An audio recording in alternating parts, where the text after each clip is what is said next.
interest from these people. They want to avoid future lawsuits because they know that when these comrades come out, they can sue the state for malicious prosecution. And also, they want to use them as tools, as examples to those that stand against the regime, but also as tools of intimidation to the rest.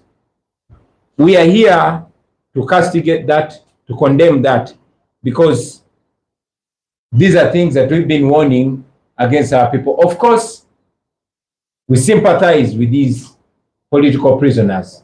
We understand their plight, and we understand that everybody has a certain level of resistance.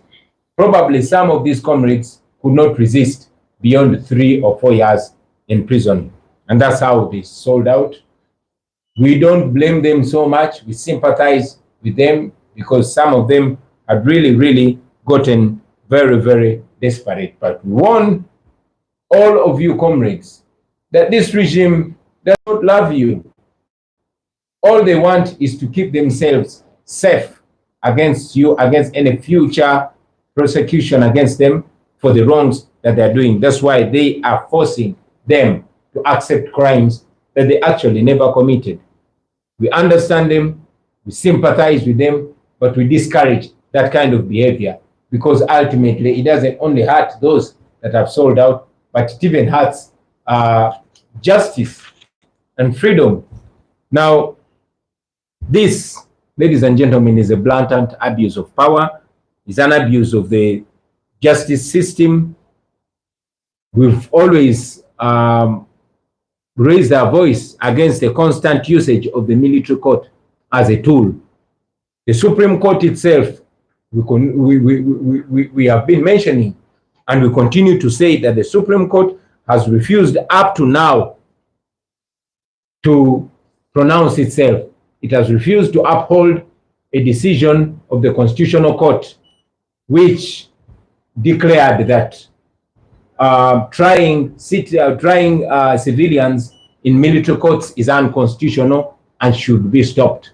That was in the case of Karaziguruka. But up to now, the Supreme Court has not pronounced itself because, as you know, the justice system is only a shadow of itself, and the justice system now is an injustice system, for lack of a better word. The civilians are constantly being tried in military courts. Now Museveni is using the military court as a weapon against his political opponents. We condemn that, but we can only expose them for now. We can only call out the Supreme Court to stop being complacent and being part of the oppression, to be a court worth its name and pronounce itself against the trial of civilians in military courts. I thought it was important to communicate this, ladies and gentlemen. We stay firm, we stand firm, and we continue to stand with those, our comrades, who are innocent and are being held illegally in jails and also being tried in military courts. Mu Luganda basebo banyabo mwebale nnyo okujja olwaleero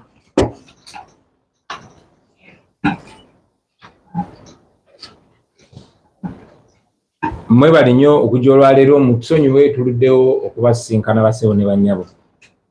Olwaleero mbayise okwogera ku nsonga y'Abaganda baffe abaasibwa olw'ebyobufuzi, abaasiba nga tebalina musango, nga paka olunaku lwaleero bamaze emyaka egikunukiriza 4 nga bali mu kkomera awatali musango n'ogumu gwe bazza. Nga bwe tuze nga tubagamba nti bano abantu tebalina musango n'ogumu gwe bazza, kubanga okubaako n'omuntu gw'owagira nga yeesimbyewo ogwo teguba musango. Naye nga muze mulaba gavumenti yabakuumira mu kkomera ng'ebawoleza mu kooti ez'amagye newankubadde si bannamagye, ne babakuuma ng'omusango gwabwe teguwozeddwa, babaleeta buleesi mu kooti na kubazaayo, tewali bujulizi bwonna bwe balina okumala emyaka egikunukkiriza 4. ebiseera bingi abantu abakiikirira gavumenti ya Museveni babadde nga babatuukirira mu makomero eyo gye babasibira nga batwala obubaka bumu bwokka, mukkirize nti mwaza omusango mulyoke muteebwe, bwe kiba si kyo mujja kuvundira mu kkomera. Oluvannyuma lw'okubaleeta mu kooti nga babazaayo mirundi egisuuka mu 56 nga naye tewali kiva mu kooti, emirundi 4 nga looya baffe bagenda okubeeyimirira naye beera application 4 ne bazigana ng'ensonga gye bawa bagamba nti bazadde baabwe ababa baze okubeeyimirira si bantu basaanidde obeeyimirira. Twatuna okusindika bamemba ba parliament okubeeyimirira naye kooti y'amagye n'egaana. Emu ku nsonga gye basembayo okuwa bagamba bano abasibe tebalina bifo we babeera bimanyiddwa, newankubadde abasinga obungi babakwata nga babajja mu maka gaabwe.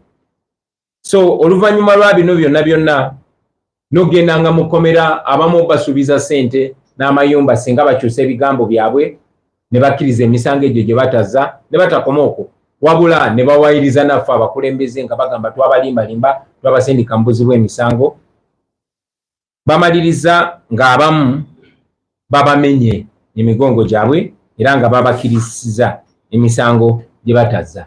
Jjukira bano abantu babadde nga babatuukirira, abamu nga babatuukirira kiro, abasirikale bagenda ne babalaba ekiro ne babatiisatiisa ne bagezaako bakkiriza bye bataakola, ate nga mwana watuffe bannaabwe tebatukkiriza batuukako, ne bwe tuba tubakyalidde batuwaako omu oba babiri ate nga ddakiika emu oba bbiri ne babatwala nga tebatukkiriza batuukako, naye nga bo babeera babatuukirira ebiseera ebimu n'ekiro. So bamaliriza ng'abamu basobodde obanafuya era ne babakkiriza bye baagala. Basooka kukkiriza bannaffe abamu 6 abaali ekitalya ne bawandiika ebbaluwa nga basaba balooya baffe ababadde babawolereza okumala egyo emyaka egikunukkiriza 4 abamu egisukkamu nga basaba nti balooya baffe balekerawo bawolereza nga baagala ate balooya b'amagye be baba babawolereza. Ekyo tetwakitegeera, buli nakwata ekkubo ne bannange ne tuukayo ekitalya bakyalira ne bakkiriza nti kituufu baali babatiisatiisiza era abamu ne bagonda. Abamu bakyusa ne badda ku kye baaliko naye abalala era twaba-understandinga ne tubasaasirirayo. Olunaku lwajjo bannaffe 3 baavuddeyo bo oluvannyuma lwa bye babayisizaamu ne babakkiriza olw'empaka era ne bavaayo ne bagamba ekkooti y'amagye tibaza emisango. Mwabo mwe mwabadde Muwanguzi Paul, mwe mwabadde Obalai Siraje, mwe mwabadde Muganza Joseph. Ekyewuunyisa nti ne munnaffe omu gwe bayita Sanya Muhyiddin Kakooza gwe mubadde nga mulaba ku mawulire ng'akayanira eddembe lye era agamba bamusiba lwa byabufuzi, ng'agamba bamusalira oba bamusalira, naye bamaliriza nga bakozeseza abantu be naye ne bamugonza era naye yavuddeyo. Babadde mu kooti bamulabye ng'agamba nti twamulimbalimba nazza emisango egy'okutuwagira era naye nga bamugonzeza bwe batyo. Ekyewuunyisa nti okumala ebbanga ddene nga bagaana mwe bannamawulire ogenda mu kooti, nga bagaana famire zaabwe ogenda mu kooti, ebiseera ebimu nga bagaana ne balooya ogenda mu kooti. Naye ate mwana watu olunaku lwajjo mwalabye nti abatali balooya ne kubanga bakolera mwami Museveni bo babadde basobola n'okuyingira mu kooti eyo. Kubanga kooti y'amagye tewaliyo kuwa kitiibwa ddembe lya buntu, tewaliwo kulowooza ku ddembe lya muntu, human rights. So bo bagenderera ku making sure gy'oli bamwogeza kye bamwogeza, oba bakoze batya oba bamutulugunyiza batya oba bamunyigiriza batya, baagala kumwogeza kye baagala ayogere. Kubanga bw'oba mukkiriza emisango gino aba tasobola kuvaayo mu kkomera ate n'abagulako omusango ogw'omusiba mu bukyamu. So ekyo kibagezaako okwetaasa. Tumaze ebbanga ddene nga bannaffe abamu nga tubabuulira era bannaffe abasinga obungi bakyali bagumu, naye kitukakatako okujja ne tubategeeza singa wabaawo omu gwe bagonzezza. Tuzze nga tubalabula ku bino ebintu, naye ate ku mbeera gye bayisiddwamu era tubasaasira era tutegeera ne kye bayitamu. So tetubanyiigira, tubasaasira busaasizi olw'embeera eyo gye bayitamu, naye nga bannaffe abalala bakyali abagumu tuba encouraginga mubeere bagumu kubanga kino okukkiriza omusango gw'otazza baba baagala kujjako ddembe lyo kubanga tuzenga tubagamba nti lazima ng'embeera eteredde state ejja kuba erina okuliyirira bano abantu olw'okubasiba mu bumenyi bw'amateeka naye era kino njagadde nkyogereko mbalage obumenyi bw'amateeka olimu mugenda mu maaso okutyoboola ekitongole ekiramuzi ekyandibadde kye twayitanga ekitongole eky'obwenkanya ka kitongole kya butali bwenkanya n'okulaga engeri gye bakozesa ekkooti y'amagye okunyigiriza bannayuganda.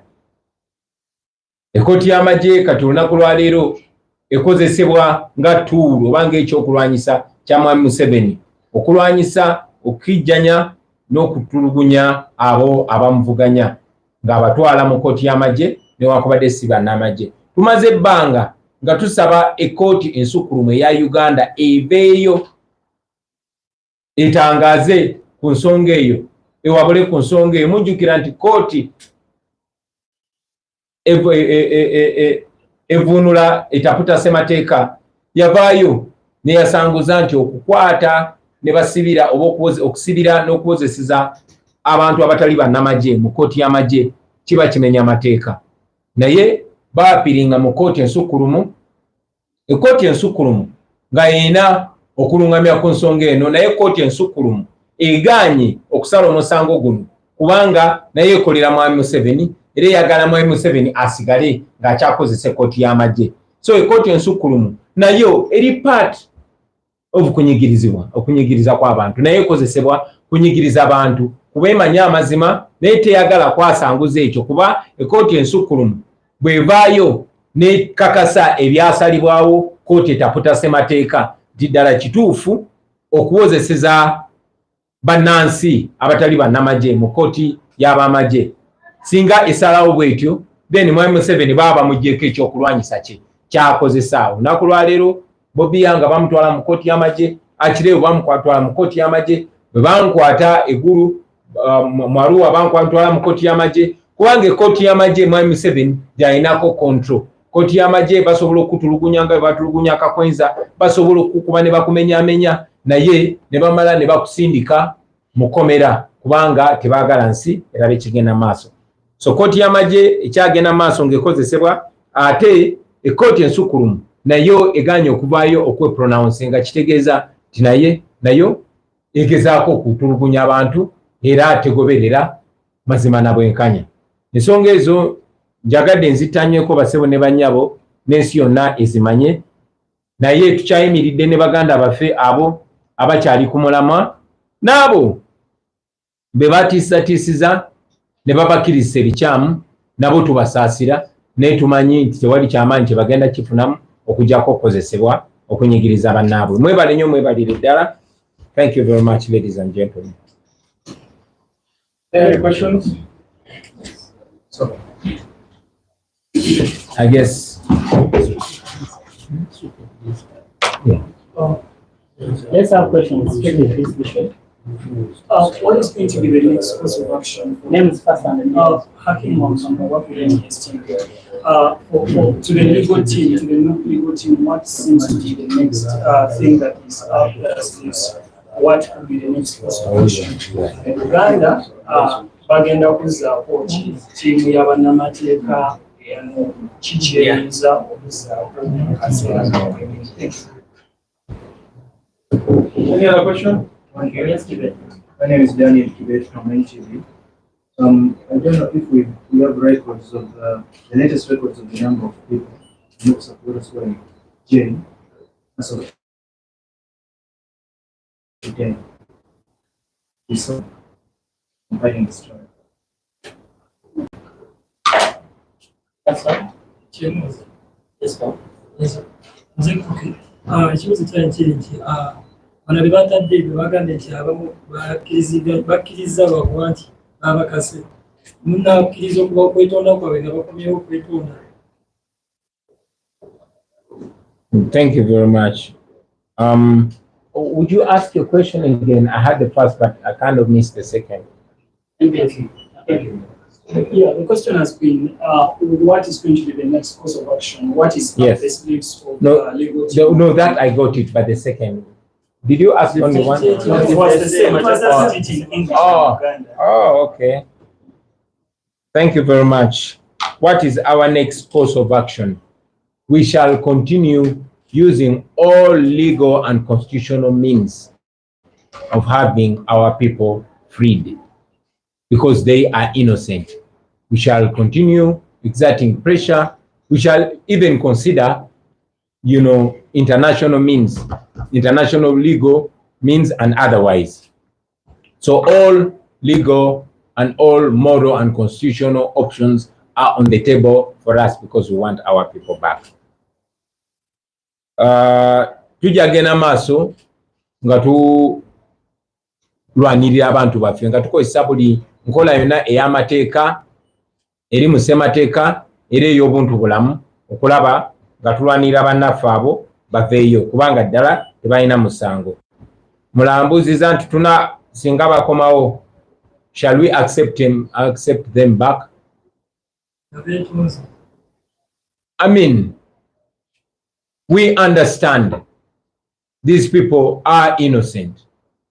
Sometimes we've had friends that were abducted, beaten, and they reach there, they say, I will not go back there just to get their freedom. When they get their freedom, their first destination is here. So we understand these are our brothers.